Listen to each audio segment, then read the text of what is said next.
First of all, I had not worked on 60 Minutes before. I had not worked on a news magazine Okay. regularly before. We had Eyewitness History, some other things. But it required a lot of gear switching for me. That 60 Minutes was then as it is now.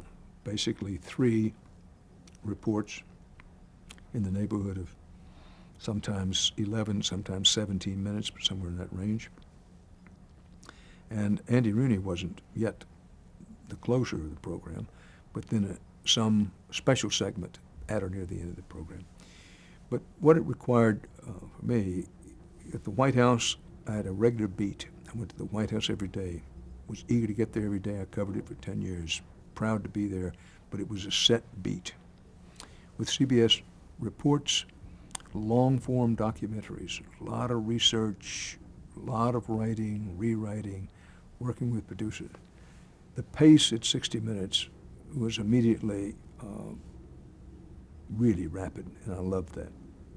Anybody who loves breaking news and hard news as much as I do had to love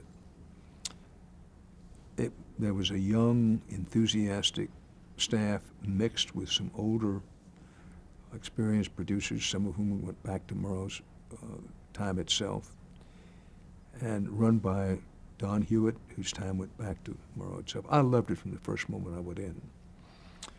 That the goal at that time, remember there were only 3 correspondents, and 60 Minutes was on the air much more than it is today. My recollection is it was only off a little bit in the month of August, whereas now it may be off the air 3 or 4 months for monetary and other reasons. At any rate, I loved it, but the difference was that I chose stories. I chose the people I was going to work with help from Hewitt and Wallace and to some degree Morley. Chose the people, chose the stories, went out, covered the stories, had a reasonable amount of time. If you wanted to do an investigative piece, you could spend 6 months on it if you needed to. Now you had to make it up with a big interview or something else a little shorter. But I loved the fact that it was back in hard news. It wasn't daily news. It was between daily news and the hour-long documentaries. I thought it was just right. You had enough time to work on what you wanted to work on. You had resources, staff, and also there was this.